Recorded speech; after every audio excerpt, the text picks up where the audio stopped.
Bonsoir et bienvenue à l'émission Autour du conte. Francis Desilets au micro en ce beau dimanche hivernal ici à Cébelle, dans le quartier des spectacles. J'accueille aujourd'hui une comédienne de formation, une conteuse, une curieuse invétérée, je pense. On va De métier. Une curieuse de métier. En consultant ton CV, j'ai vu ça. Que je côtoie au Dimanche de Conte depuis quelques années. Camille Deslauriers-Ménard, bienvenue. Merci de l'invitation. C'est un plaisir, c'est un plaisir. J'ai comme objectif de rencontrer tous les conteurs et conteuses du Québec dans cette émission. C'est bien parti. Oui, c'est ce qu'on fait, en effet. J'ai dit curieuse, tu as dit professionnelle ou de métier, parce que tu as pris toutes sortes de formations, mais tu commences au cégep par te former en théâtre. Exact. Je pense que j'ai commencé très tôt en théâtre. Puis éventuellement, la marionnette est arrivée, le conte aussi. Puis maintenant, je fais un peu tout ça. Un peu de tout ça. Tu es passé par Lionel Groux, et à un moment donné, le parcours s'est terminé. Et je remarque que ça se termine en 2017 et que tu prends Praticonte 101, le cours de développement de la carrière de conteuse avec Claudette Lheureux en 2017. Oui, c'était pas mal aligné. C'est pas mal aligné. Alors, est-ce que tu avais ça déjà dans ta besace de vouloir aller vers le conte? Parce que quand on va à Lionel Groux, j'imagine qu'on pense théâtre, on pense télé, on pense... Tout a commencé à l'île de la Visitation. J'étais dans un camp de jour historique. Puis, c'est à Laval, ça? Non, c'est à Montréal. C'est un parc vraiment formidable à visiter. Puis à l'époque, il y avait Cité Historia qui était un camp historique. Puis il y a plusieurs, il y a même des politiciens actuels qui ont été mes animateurs, pour ne pas nommer Gabriel Nadeau-Dubois. Ouais. Puis comme je les entendais compter souvent, la passion est née de là, je dirais. Dans un camp de jour? Ouais. C'est pas la première fois qu'on me dit ça. Alors, tu trouves Praticonte 101 pour t'initier au conte. Exact. Et est-ce que pendant ce cours-là, tu sais qu'il y a quelque chose qui se développe là? Un intérêt, assurément. Puis après, je ne sais plus trop comment, de fil en aiguille, je me suis retrouvée avec Jérôme Bécoubé et d'autres aux Incontestables, qui est comme un petit club intimiste. Puis après, on a commencé comme ça. Je suis allée un peu partout depuis. Oui, parce que moi, je t'ai rencontré, que je t'ai vu pour la première fois au Dimanche du Conte. Je pense que tout le monde le sait ici que je les anime, on ne s'en cachera pas. Nouveau visage au Dimanche du Conte en 2019, c'est là que tu arrives. Et depuis, je pense que tu as pratiquement été dans un collectif à chaque année, ou presque. J'essaie, juste l'année passée, là, mais j'essaie de me rattraper. Sinon, presque à chaque année, tu as eu l'occasion de fouler les planches de cet événement-là. Quand je reviens au fait que j'ai vu beaucoup de formations dans ton CV artistique, oui. Est-ce que tu es curieuse de tout ce qui touche au domaine artistique? Parce que je voyais des formations dans à peu près tout ce qui peut exister. Oui, effectivement. Puis, tu sais, je commence maintenant plus la couture, les arts visuels, tout ça. Je pense que c'est juste la création est une passion. Il y en a certains qui sont plus des loisirs, qui définitivement ne seront jamais professionnels. Non, merci. Mais, ouais. Ah, mais il ne faut jamais dire jamais. On ne sait pas dans plusieurs années ce qui a été un loisir peut peut-être se greffer. Effectivement. Mais qu'est-ce que tu vas chercher dans la formation? Parce que je le dis, là, c'est quand même, gigantesque. Là.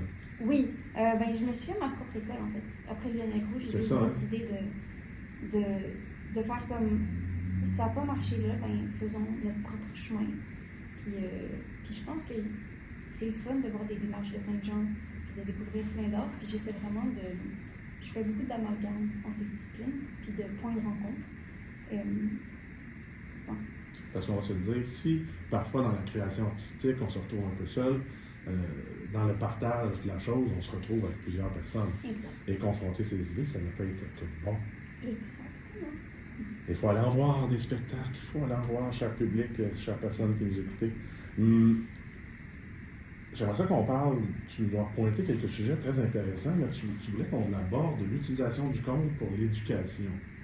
Qu'elle soit traditionnelle ou alternative. Oui. Qu'est-ce que tu entends par utiliser le conte pour l'éducation? C'est souvent quelque chose qui va à côté, qui chemine à côté pour divertir, pour amener la culture, mais pour l'éducation, tu vois ça comment? Ben, c'est intéressant parce que le conte, il y a un certain temps, dans plein de pays et plein de cultures, beaucoup de cultures autochtones, mais un peu partout dans le monde, la base du conte, oui, c'était pour divertir, mais c'était aussi pour éduquer. Il y avait des messages, il y avait, des fois, on utilisait l'imaginaire pour apprendre des trucs comme « mais t'as-tu l'hiver, sinon tu vas avoir froid ». Donc, ça a toujours été utile dans cette mesure-là. Puis ça a aussi toujours aidé le côté social de comprendre les conventions sociales, de comprendre les règles de vivre ensemble, en fait. Et je pense que d'utiliser le conte dans l'éducation, c'est de s'ouvrir des grandes portes, puis utiliser l'imaginaire pour apprendre des choses, ça fait en sorte que ça reste plus longtemps. Donc, quand on entend par exemple une morale dans un conte, à une certaine époque, c'était un réel avertissement, c'était pas juste. Il y avait toujours instiller la peur auprès des enfants pour dire ben, va pas te promener dans le bois, puis parle pas aux étrangers. Oui, à une époque où, évidemment, le bois était peut-être un peu plus dangereux que maintenant. Oui, absolument. Mais je reviens à ça, mais tu l'appliquerais comment, le conte, comme vecteur d'éducation? Est-ce que tu as l'occasion de le faire? Oui. Ben, j'ai écrit des contes pour diverses institutions muséales. Donc, des fois, c'est de parler d'un événement historique, d'un personnage. Donc, évidemment, pour l'histoire, ça semble plus évident comment intégrer ça. Mais que ce soit en sciences, il y a moyen de parler de phénomènes scientifiques au travers des histoires. Il y a plein de conteurs extraordinaires qui font cette méthode-là. Puis, si je pense à... Enfin, il y a plusieurs disciplines comme ça qui s'intègrent très facilement. Donc, et si on parlait, d'ailleurs, dans la même veine, du conte, l'utilisation du conte et des sens pour aider les personnes en situation de handicap, de perte d'autonomie. Parce que là, toi, tu es une fille qui s'intéresse de plus en plus, je crois, au conte à travers les sens. Oui. Je fais des trucs un peu particuliers, des spectacles avec des odeurs, des saveurs, puis des textures. J'ai fait, il y a quelques années, un truc au Centre d'art actuel d'Ardor où je présentais des contes tactiles aux aînés. C'était en pleine pandémie, donc je ne vous dis pas qu'il y a eu beaucoup de push-push désinfectants, mais c'était intéressant parce que des personnes qu'on considérait comme non-verbales, par exemple, ont eu des conversations complètes avec moi. Est-ce qu'on se parle de personnes avec l'Alzheimer, des maladies dégénératives? Oui, mais c'était en CHSLD, donc c'était variable. Okay. Mais vraiment, il y a eu comme ça a débloqué la boîte à souvenirs. Je parlais de mes souvenirs en faisant toucher des trucs de la nature, puis soudainement, les gens commençaient à embarquer, à me raconter leurs trucs. La mémoire à long terme. Exact. Fait que je pense que ça peut être super pertinent, que ce soit Alzheimer ou toutes des situations similaires. Mais aussi, on sait pour les gens sur le spectre de l'autisme, l'utilisation des sens, que ce soit pour le théâtre ou le conte que j'explore, ou dans d'autres disciplines, ça aide beaucoup à tamiser l'ambiance, à se sentir bien. Donc il y a tellement de points de jonction à faire qui sont vraiment intéressants. Et tu as commencé ça récemment, là, le conte de sensations tactiles? Ben, il y a quelques années. Quelques années. Est-ce que c'est une voie que tu veux continuer d'explorer? Absolument. Puis je me rends compte aussi qu'il n'y a pas vraiment qui font ça. Fait que c'est le fun de... Ben, je t'avoue que moi, je me demandais c'était quoi déjà. J'avais jamais entendu parler de ça. Mais c'est ça. J'explore ça. Je ne suis pas la seule. Il y en a en Europe. Puis de temps en temps aussi. Mais tu sais, c'est sûr que pour les tout petits, on voit souvent des trucs avec des instruments de musique et tout. Mais oui, il y a beaucoup à explorer. Ça serait quoi, mettons, disons, ton rêve ultime pour ça? Avec tout ça? Ah, c'est un peu un projet fou, mais ce serait de faire un spectacle en Angleterre et de faire un Shakespeare immersif où on est assis dans le décor. Il y a des marionnettes, il y a des dégustations, puis des parfums. C'est absolument immersif et bon, regarde, rêvons, soyons fous. Pourquoi pas? Ça sert à ça aussi. Oui. Et je le dis souvent à cette émission-là, mais c'est lancé dans l'univers. C'est lancé.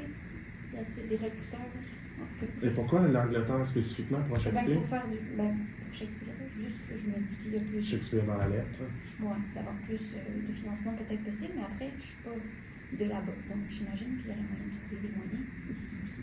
Mais c'est un peu audacieux comme projet, ça. Ah, ben là, j'ai dit rêve le plus fou. Hein? Alors, oui, on peut se le permettre. Non seulement tu viens du côté des contes sensoriels, mais tu y vas aussi avec des créations pour le paysage et pour les gens qui y habitent, dans le sens que tu veux utiliser l'environnement et le paysage autour pour influencer le conte et les gens. Comment tu nous fais ça? Parce qu'encore là, tu m'arrives avec quelque chose que je ne l'avais jamais entendu, sinon formulé comme ça. Oui. Mon premier spectacle du cycle s'appelle Constellation. Donc, c'est un spectacle où on va se promener. Puis à chaque arrêt, je vais raconter les étoiles qu'il y a dans le ciel à ce moment-là et à cet endroit-là. Donc, chaque fois que je monte le spectacle, si on le fait à 2 jours d'intervalle, si c'est pas à la même heure, c'est pas le même spectacle. Donc, c'est beaucoup de calculations. J'utilise des bons vieux appareils magiques que je n'aimerais point au téléphone. Et donc, j'arrive à calculer les étoiles puis à créer... Pour les cartes du ciel. Exact. Et est-ce que tu dis à ce moment-là, à cet endroit-là, parce que sinon, est-ce qu'on est dans la forêt, il y a juste une éclaircie puis un petit morceau de ciel qui apparaît? Oui, il y a un petit morceau de ciel qui apparaît, puis là, je vois qu'est-ce qu'on voit en ce moment. J'essaie de construire le parcours pour vraiment focaliser sur certains bouts du ciel. Et là, on parle des étoiles, mais est-ce que ça pourrait être d'autres choses dans le paysage qui pourraient t'amener à... Absolument. Des fois, j'écris des poèmes qui sont basés sur les racines, le fleuve, peu importe ce qui se trouve autour. Donc, c'est un peu mythologie, puis c'est un petit peu de conte. Et de poésie. Et de poésie, parce que, bien sûr, ça aussi t'intéresse. Oui. Tout. Ouais. Tout! Name it all. Sachez-le, Camille Deslauriers-Ménard, tout l'intéresse. Même quelqu'un va venir parler de sa collection de philatélie, de thèmes. On pourrait trouver de quoi faire avec ça. Ouais. Belle ouverture, en tout cas. Tu me parlais du ludisme et des formes éclatées de spectacle, ça en fait partie, mais est-ce que tu aurais autre chose aussi qui ferait éclater la forme? Est-ce qu'on parle du conte, on parle surtout d'une forme théâtrale, ou encore en plus de base d'une forme où la personne est assise et raconte, mais avec le ludisme, comment tu éclates les formes du conte? D'abord, j'aime beaucoup utiliser des marionnettes parfois. J'ai un spectacle où les enfants vont choisir les marionnettes que j'utilise pour raconter des histoires. Tu es présentement engagé sur un spectacle? Non, c'est un spectacle. Oui, donc je tourne avec le Théâtre de l'Œil sur Perruche, mais il y a un spectacle à moi qui s'appelle Petit traité de conte en papier, où je me promène puis je raconte des histoires, mais les enfants doivent choisir les marionnettes que j'utilise. Donc je suis un peu poignée avec leur choix, puis il faut que je m'arrange avec ça. Donc c'est toujours très intéressant. Puis voilà, donc le ludisme, oui, mais aussi dans le in situ, j'aime compter n'importe où. Mettez-moi sur une table, mettez-moi au milieu de la rue, je vais m'arranger. Fait que c'est beaucoup d'interagir avec leur public, de leur donner des choix, de les impliquer en fait dans l'exercice. T'aimes ça, oui, qu'il y a du conte dont vous êtes le héros, si vous voulez? Oui, ce serait un super projet. Je pense que ça existe peut-être déjà, mais... Par curiosité, quand tu fais choisir des marionnettes aux enfants, est-ce que tu l'as fait un assez grand nombre de fois pour avoir vu à peu près toutes les situations possibles? Oui, quand même. Tu sais, j'ai un nombre limité de marionnettes. Mais je pense qu'un jour, peut-être, je donnerai l'option que c'est aux enfants de dessiner une marionnette. Je suis pas avec ça. Mais là, il faut la produire avant le spectacle. Oui. Tu sais, ils font un dessin sur une feuille, puis je vais le transformer. Bref. Tu as cette possibilité-là de pouvoir faire une marionnette rapidement? Oui. Tu as été formé en marionnette, j'imagine? Oui. Puis après, dans ce spectacle en particulier, c'est une image qui est découpée puis qui est mise sur un bâton. Donc ça on peut faire ça vite. On peut faire ça vite. Je vois ici que tu as des créations qui sont issues d'une résidence en mer au Groenland. Oui. Moi, je suis arrivée juste avant que ça devienne, en guillemets, à la mode. Oui, voilà, que la catastrophe politique arrive. Oui, donc je suis allée faire de la recherche, puis grâce à Adventure Canada, un programme qui s'appelle Young Explorers, puis j'ai pu rencontrer des scientifiques, des archéologues, plein de gens extraordinaires à bord. Donc vous étiez sur un bateau, là? On était sur un bateau, on a visité des sites archéologiques vikings, entre autres, mais aussi groenlandais. Puis j'ai tellement eu d'infos qu'au départ je voulais faire un spectacle, mais j'ai tellement de matériel que ça va virer à 3-4 ans. Pour vrai?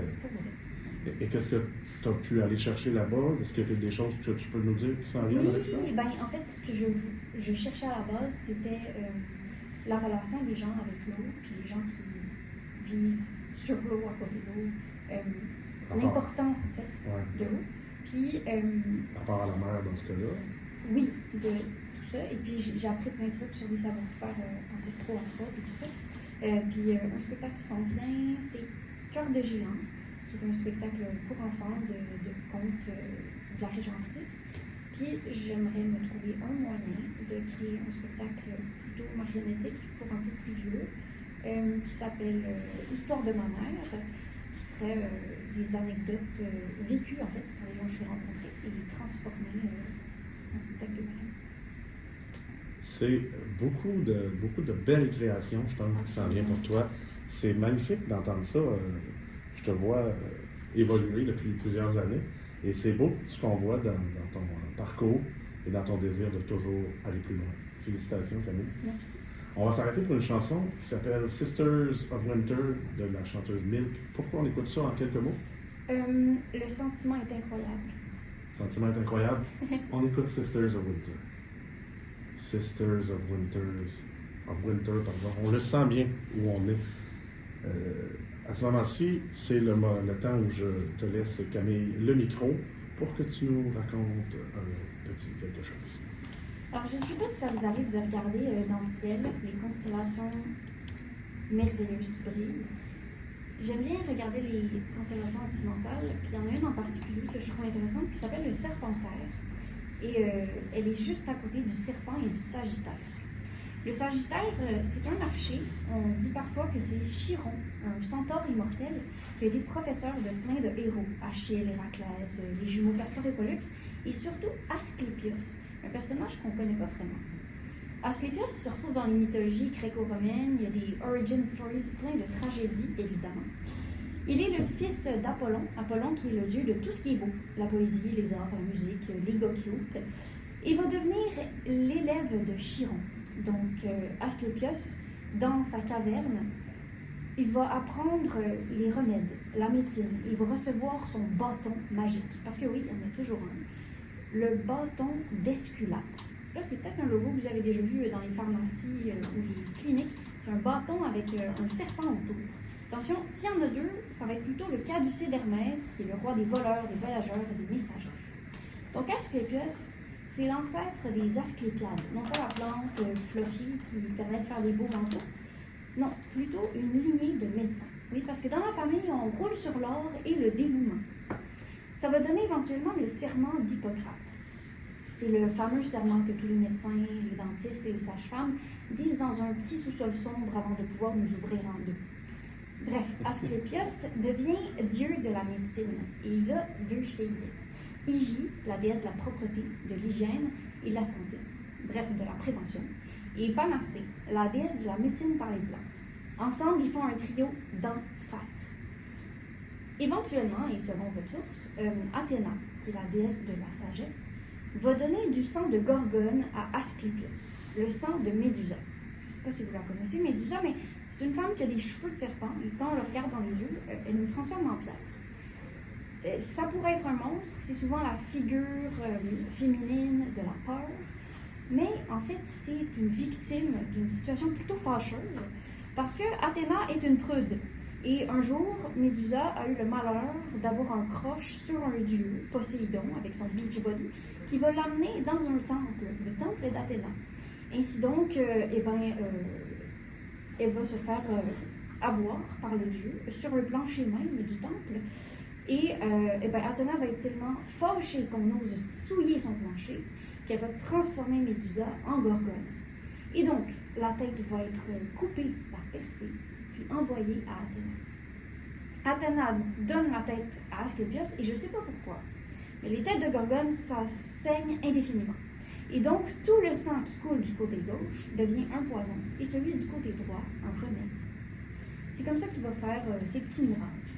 Et puis, un jour, on raconte qu'Asclépios a essayé de ramener des morts à la vie. Et ça, je ne sais pas pourquoi, mais ça a mis Zeus en beau joie le vert. C'était comme trop pour lui. Il a foudroyé, Asclépios est mort. Puis, Zeus a réfléchi. On essaie de réfléchir avant d'agir, les amis, là, mais Zeus est un dieu, qu'est-ce que vous voulez? Il s'est rendu compte qu'Asclépios a fait beaucoup de choses pour l'humanité Il décide de l'envoyer dans les étoiles en constellation du Serpentaire. Depuis ce temps-là, Asclépios des cieux surveille tous ceux qui ont le pouvoir de nous fouiller dans les tréfonds. C'est comme ça, c'est terminé l'histoire. Magnifique. Zeus, d'ailleurs, qui n'est pas réputé pour son très bon caractère et son côté à réfléchir avant d'agir. Hein? Non, définitivement. Définitivement pas. C'est magnifique tout ce qu'on découvre en écoutant la mythologie. Panacée, Hygie, toutes des choses qui sont reliées à la médecine aujourd'hui. En tout cas, un remède qui est une panacée. C'est à toutes les fois que j'entends quelque chose sur la mythologie, j'en apprends, je relis des mots, en fait. C'est ça qui est beau avec les racines grecques de nos mots. On peut faire beaucoup de beaux liens. On parlait tout à l'heure de la pièce Perruche au Théâtre de l'Œil.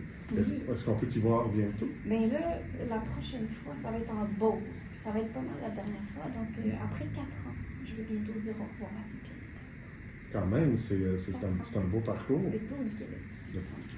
Dans les plus... Partout. On a tout fait. L'Abitibi. Partout. Et tu as des actualités qui s'en viennent, puisque tu es une fille occupée. Hein? Oui, tu es une personne qui raconte quand même beaucoup. J'essaie. T'essaies, mais tu fais bien à l'âge que tu as. Il faut s'occuper. Du 22 février au 1er mars, tu seras artiste en résidence au rendez-vous des Tannants à Terrebonne. Oui, un festival d'art jeunesse. Je vais créer la légende du festival.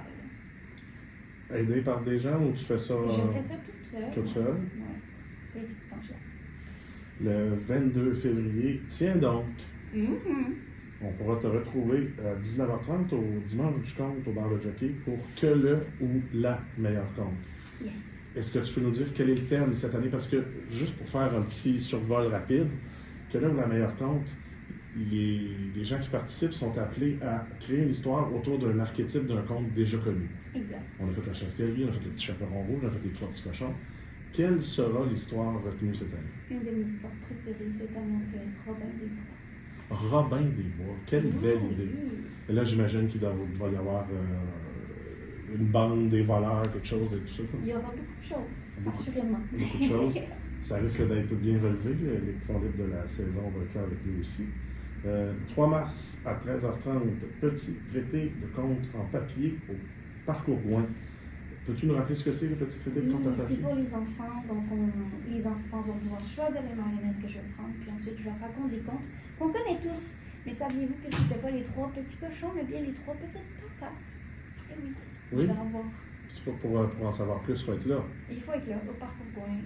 C'est où, ça, le Parcours Gouin? C'est à l'île de la Visitation, donc dans on le y parc. Revient. On y revient, toujours proche.